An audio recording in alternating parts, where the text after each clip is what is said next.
Olá pessoal, estamos aqui para dar continuidade ao projeto Educa Live.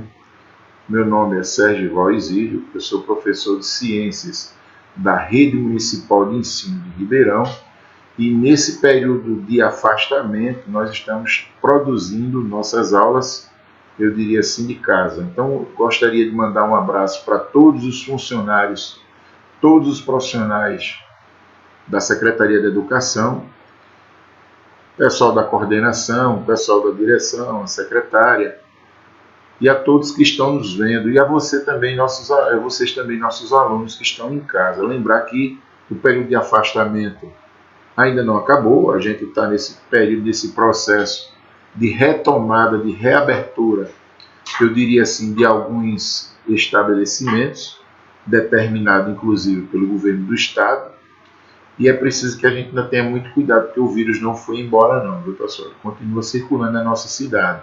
Então, se tiverem que sair à rua, se tiverem que ir à rua, usem a máscara. É comprovado que ela reduz a possibilidade de contaminação e também de que você contamine alguém se tiver, por acaso, doente. Use o álcool em gel, se puder, evite as aglomerações. Nada está liberado, nada de estar em barzinho, nada de estar em festa nesse momento. Não é o momento ainda propício para esse tipo de situação. Hoje nós vamos falar com o pessoal aí, os nossos alunos de ciência do 7º ano, e vamos fazer um comentário a respeito desses combustíveis fósseis, né? Que a gente chama de combustíveis fósseis, são aqueles que são, eu diria assim, derivados do petróleo, e a gente lembra da consequência da queima desses combustíveis em excesso, né? A gente tem aí o efeito estufa, poluição, entre outras coisas, que na verdade são combustíveis que não são renováveis, né? Nós temos, depois nós vamos comentar aqui a respeito dos combustíveis renováveis, mas esses não são renováveis, são fontes de energia, né? Mas não são renováveis, são extraídos do próprio planeta e são gastos ou queimados, né, a uma determinada temperatura, e a gente vê isso nos veículos, em alguns outros estabelecimentos. Então, assim, é preciso ter muito cuidado, muita atenção, mas vai a informação e a utilização desses combustíveis fósseis. Tá bom, gente? Vamos lá. Esses combustíveis têm um papel muito importante na sociedade, tal qual conhecemos hoje, porque eles representam cerca, hoje ainda, de 75% dessa demanda energética do mundo. Ainda existe uma competição. Então, aquele país que é considerado mais rico, aquele que é maior produtor de petróleo, né? Ou pelo menos que tem uma condição de exibir algumas riquezas. Muitas vezes essa renda não é bem distribuída e a população mais carente sofre muito com a má administração, eu diria assim, dos ganhos que são extraídos do próprio petróleo e dos seus derivados posteriormente. Mas, afinal de contas, o que é um combustível fóssil? A gente fala tanto, né? O termo fóssil, na verdade, tem um significado. Na última aula a gente falou sobre fósseis, né? Estudar esses restos deixados para trás de outros seres, de plantas, animais, que ficaram aí milhares de anos soterrados. E aí o termo fóssil tem uma significação, é dada a restos ou vestígios de plantas ou animais que se encontram na camada terrestre anterior ao atual período geológico, ou seja, muito mais antigo do que a gente imagina, é muito mais antigo do que isso. Então, esses combustíveis foram extraídos, eu diria assim, são extraídos, mas eles são criados com o passar desses anos todo, eu diria assim. Os combustíveis fósseis originaram-se exatamente por meio de uma decomposição que acontece de maneira, o que aconteceu e ainda acontece de uma maneira muito lenta, dos seres vivos, animais e vegetais ao longo desses milhares ou ainda milhões de anos. Esses restos de matéria orgânica foram sendo soterrados, eu diria assim, nas camadas mais profundas da crosta terrestre, preservando também o oxigênio, e ainda ocorreu a sua decomposição por serem submetidos à ação de bactérias, da pressão e também ainda do próprio calor daquele espaço ali. A combustão ou queima de todos esses combustíveis fósseis gera o que eu acabei de falar, o que eu falei anteriormente, a produção de gases poluentes, né? Tais como o dióxido de carbono, que a gente conhece tanto, que esse gás que é liberado pelos veículos, né? Principalmente os veículos que são movidos a óleo diesel, a gasolina em especial, aqueles que são movidos ao etanol, eles não são poluentes porque se trata de uma fonte de energia, eu diria assim, um combustível extraído de uma fonte de energia renovável, ou seja, que não é fóssil, né? Que é considerado por muitos como o principal causador de dióxido de carbono, viu? O principal causador do aquecimento global. O monóxido de carbono também, que é tóxico e também é venenoso. Material particulado, como a fuligem também, né, que é resto desses animais, desse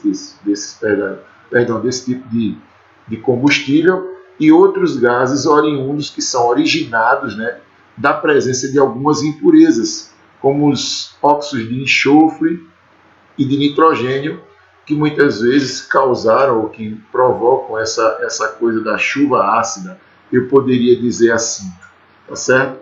Então há uma preocupação da população mundial com relação à contaminação por conta dessa poluição que é tão exacerbada, que é tão grande por conta dessa queima desses combustíveis. Outro ponto negativo dos combustíveis fósseis é que eles não são renováveis, ou seja, um dia essas reservas terão fim. É por isso que a gente tem, na verdade, aí uma grande preocupação com esses, eu diria assim, construtores de veículos, né?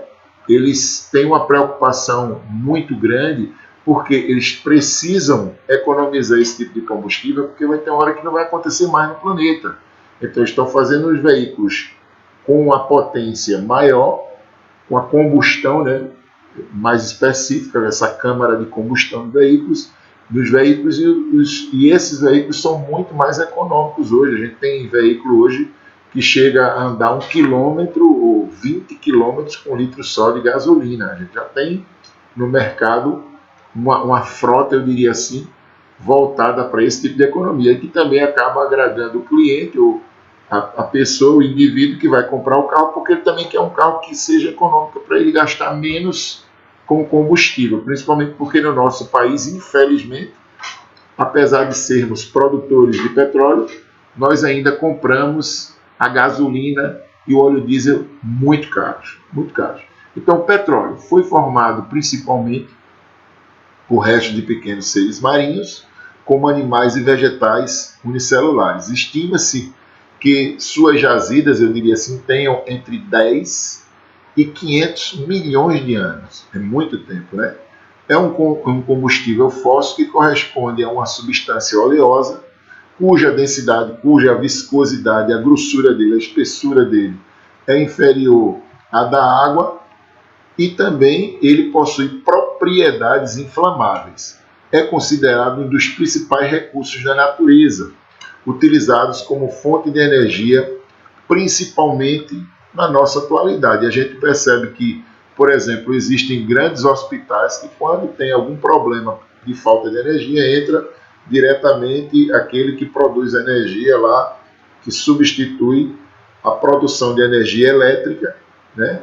Ele é responsável, ele dispara e já entra. Se o paciente vai fazer uma cirurgia, o hospital não vai perder essa condição de produção de energia. Então, o petróleo, o combustível, o óleo diesel, que é utilizado nesse tipo de equipamento para produzir energia, né? A origem do petróleo, a partir da decomposição da matéria orgânica. Então, tem uma condição de produção, mas leva-se muito tempo, milhares de anos, para que esse tipo de coisa aconteça, né? Especialmente nos plânctons, eu diria assim, na parte onde existem as bactérias e um ambiente com teor de oxigênio que conseguem realizar uma atividade de decomposição, eu diria dessa matéria. e que acaba por se acumular em camadas no nosso subsolo, no subsolo do planeta, digamos assim, que se encontram em bacias sedimentares, no assoalho oceânico, no fundo dos mares ou de lagos e ainda sob condições específicas de determinada pressão. Então existe um risco até na hora da extração de repente acontecer algumas explosões.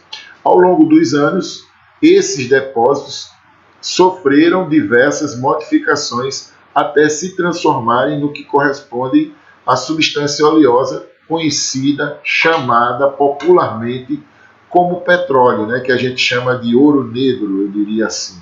Então existem, na verdade, grandes produtores no mar, extratores no mar, né, essas plataformas de extração de petróleo que tem um custo relativamente alto, mas que tem um retorno fabuloso economicamente falando. Por isso que muitos desses países, ao produzirem, ao terem essa condição de produtores, eles se organizam muito bem porque o retorno econômico é relativamente alto.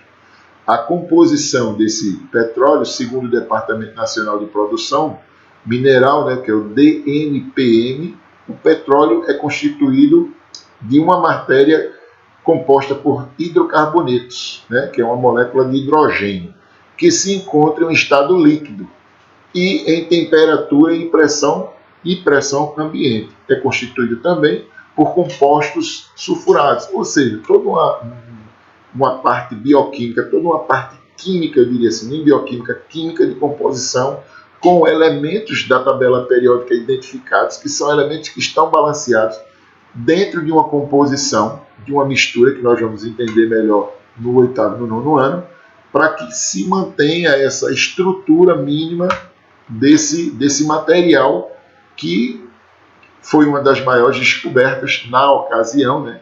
E o povo ainda não imaginava de fato a ideia da poluição propriamente dita, e a descoberta foi fabulosa e ainda é hoje muito utilizada, amplamente utilizada, perdão. Composição orgânica do petróleo. O petróleo, também conhecido como óleo cru e até mesmo por ouro negro, como eu falei anteriormente, faz jus a esta denominação. Está de acordo com essa denominação. Por quê?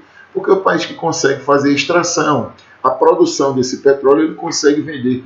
A gente chama de barris de petróleo, né, que são produzidos diariamente naquele país. Ele consegue vender a um valor relativamente alto. E isso é muito importante para que se tenha um equilíbrio da economia daquele país. Então, um retorno muito grande. Nós temos hoje no Brasil uma das maiores produtoras, né, que é a Petrobras, que consegue fazer essa condição de extração e produção e também o refinamento, o refino desse produto extraído. E aí ele fala também, está presente em nossos veículos e em objetos que usamos em nosso cotidiano, como, por exemplo, as maquiagens, as embalagens plásticas, alguns tipos de tecido. O plástico que você tem dentro de casa é derivado de uma parte da matéria-prima do próprio petróleo, e a gente encontra plástico hoje em tudo, no equipamento de carro, você encontra plástico muitas vezes no seu material do próprio celular, você encontra plástico em uma TV, você encontra plástico em tudo. Então, assim, nós sabemos que esses componentes que vieram também, e o homem ainda luta para entender esse desgaste desse material depois produzido, mas ele também é originado da matéria-prima, que seria o petróleo, para a sua transformação. Então, assim, em se tratando de composição química, o petróleo tem a sua particular, né, que é constituído por compostos orgânicos, denominados hidrocarbonetos, como eu falei. Se for submetido a uma destilação fracionada, o petróleo cru pode dar origem a diversas frações orgânicas com diferentes pesos moleculares. Ou seja, é preciso ter uma ideia de sua composição, e aí a gente tem, às vezes, a consequência, quando há combustão, a queima desse produto, a queima desse material, a gente tem uma poluição interessantemente incrível para a sociedade, para o planeta e para nós, porque muitas vezes o dióxido de carbono, aquele gás que é produzido pela combustão, eu diria assim, que muitas vezes é em indústria ou até mesmo em veículos, pode provocar, eu diria assim, algumas doenças respiratórias quando a gente começa a entender que, dependendo do grau de poluição daquela cidade, principalmente a gente vê muito isso nas grandes cidades, nas capitais, as grandes metrópoles que tem muitas indústrias, muitos veículos, né, todo mundo ali morando naquela região, o índice de contaminação por doenças respiratórias das pessoas é muito alto. Então é preciso ter muita atenção também com relação a isso. As chamadas refinarias de petróleo são as responsáveis por deixá-lo livre de impurezas e materiais contaminantes. Depois de fracionado, o petróleo segue para uma vasta indústria petroquímica, onde será convertido em subprodutos como querosene, óleo diesel, gás natural, o gás de cozinha, que é o gás butano, graxas, parafinas e a própria gasolina. Então, muitas vezes a gente diz assim, eu estou queimando o petróleo, não, estou queimando querosene, mas o querosene também é um derivado do petróleo, e a gente vai falar um pouquinho sobre ele agora. É obtido através de uma destilação fracionada do petróleo, é utilizado também para combustível das aeronaves, dos aviões, para esse transporte, né? É um composto utilizado por formação dos hidrocarbonetos líquido, é obtido também através de uma destilação fracionada do petróleo. Esse combustível passou a ser produzido em escala industrial em 1859, quando esse cientista Edwin Drake descobriu o petróleo nos Estados Unidos. E através disso, dessa instalação dessas refinarias, de forma mais rudimentar, mais atrasada, conseguiu fabricar, conseguiu produzir, eu diria assim, o próprio querosene. Então, assim, é importante salientar que são utilizados, até mesmo, por exemplo, foram utilizados durante muitos anos dentro das casas onde não tinha energia elétrica, e ainda hoje, né, onde não chega energia elétrica, ele é utilizado ainda como combustível para alimentar esses lampiões, eu diria assim. Muito utilizado na iluminação residencial, o querosene foi o derivado mais importante do petróleo até 1911, quando ocorreu a popularização dos automóveis com motores a gasolina. Somente em 1939, com o desenvolvimento dos aviões de propulsão a jato, o querosene voltou a ser amplamente utilizado como fonte de energia, como combustível, principalmente de forma importantíssima para essas aeronaves. Além de combustível de aeronaves, a jato e iluminação residencial, o querosene também pode ser empregado como solvente, combustível de fogões portáteis, né, de fogões portáteis e produto de limpeza.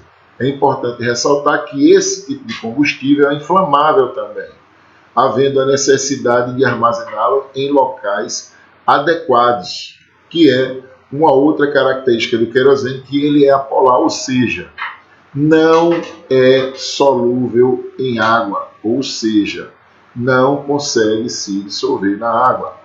Então, assim, o gás GLP, que também é derivado do petróleo, que a gente conhece também, que é o gás de cozinha, liquefeito de petróleo, GLP, esse nome não é muito familiar. Talvez você só o conheça como gás de cozinha. Esse gás pode ser obtido de duas formas, nas refinarias de petróleo ou nas unidades de processamento de gás natural. E lembra, tem um efeito, uma importância, é considerado fundamental tanto para a economia do próprio país, mas também até mesmo para o nosso controle doméstico, né? Esse GLP a gente sabe que sem ele a gente não consegue viver. Outro dia estava uma crise aí danada, porque a gente não podia fazer uma compra, porque houve uma elevação de valores desses botijões de gás e deu um salto de mais de 50%, quase para 100% ou até mesmo mais do que isso, por conta da paralisia dos caminhoneiros e transporte desse gás GLP, que é o gás de cozinha. O gás natural de combustíveis, esse vem melhorando e ganhando espaço. A instalação, eu diria, desse equipamento nos veículos, né, tem sido de um valor relativamente alto, tem os seus riscos, né, como qualquer outro combustível, não só ele como qualquer outro combustível, mas as instalações hoje veiculares já se mostram muito seguras, né? O índice de poluição dele, apesar de ser relativamente alto, porque também é derivado do petróleo, mas é muito mais aceito. Ele economicamente faz com que haja combustão veicular de uma maneira, eu diria assim, mais controlada, e o usuário se sente mais seguro, mais tranquilo e economicamente mais ativo para a utilização desse gás. É basicamente a mistura dos hidrocarbonetos leves, que eleva a temperatura, né, ambiente, e a pressão atmosférica permanece em seu estado gasoso. O gás natural é mais leve do que o ar, é inodoro, não sei, é incolor e não é tóxico. É uma fonte de energia limpa que pode ser utilizada nas indústrias, fazendo uma substituição a outros combustíveis mais poluentes. As reservas de gás natural são muito grandes e os combustíveis possuem várias aplicações no nosso dia a dia, melhorando, obviamente, como eu disse aqui, a qualidade de vida por conta da sua poluição ser menor, né? A gente registra em situações de poluições, a menor concentração de poluição nos ambientes utilizados por esse gás natural. Na natureza, o gás natural é encontrado em acumulações de rochas porosas no subsolo, terrestres ou marinhos, e em locais arenosos que contêm petróleo nas profundidades do solo. Ele pode ser classificado em duas categorias e não associado: o gás natural associado, o gás natural associado e o não associado. O gás associado é aquele que no reservatório encontra-se em companhia do próprio petróleo, estando dissolvido no óleo ou sob forma de uma capa de gás, isto é, uma parte superior da acumulação rochosa, onde a concentração de gás é superior à concentração de outros fluidos, como a água e o óleo. E aí a gente vai agora para o gás associado, né? O não associado. É aquele que no reservatório está livre do petróleo, ou este se encontra ou o petróleo se encontra em uma concentração mais baixa. Na acumulação rochosa porosa, também encontra-se a concentração de gás, que acaba sendo de maior volume, de maior predominância, permitindo a produção básica desse produto.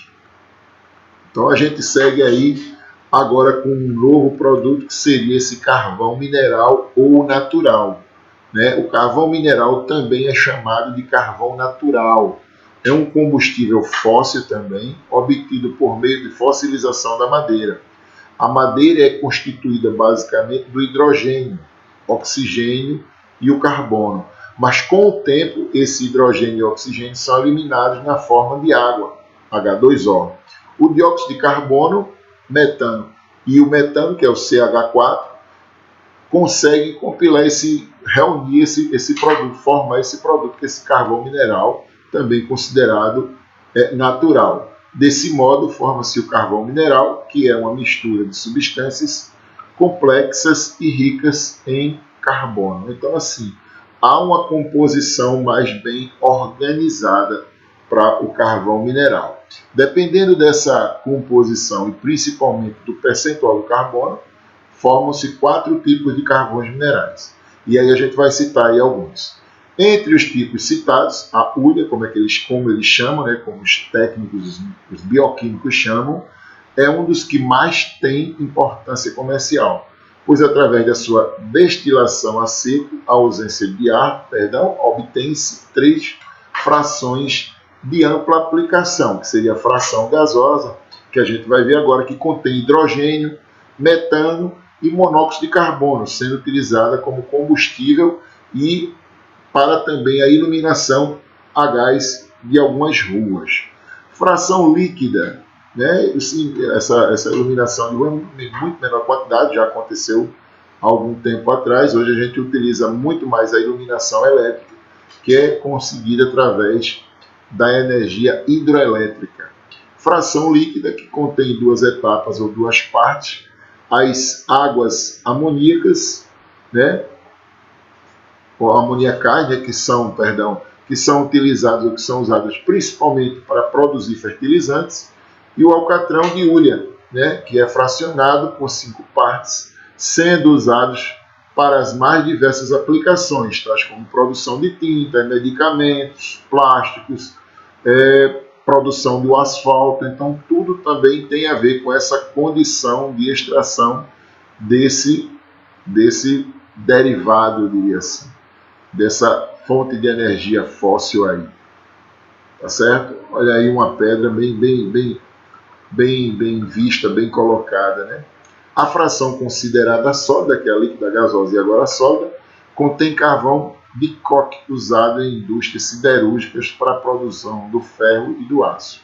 Com essa revolução industrial famosa, né, que aconteceu na história inicialmente, esse carvão se tornou a fonte de energia mundial considerada mais importante, maior produção, digamos assim, de maior valor, pois o calor gerado na sua queima é utilizado na produção de vapor, que movimentava máquinas locomotivas e também até mesmo os navios. No entanto, o carvão foi posteriormente superado por outros combustíveis fósseis, como é o caso do próprio petróleo, por uma questão de praticidade.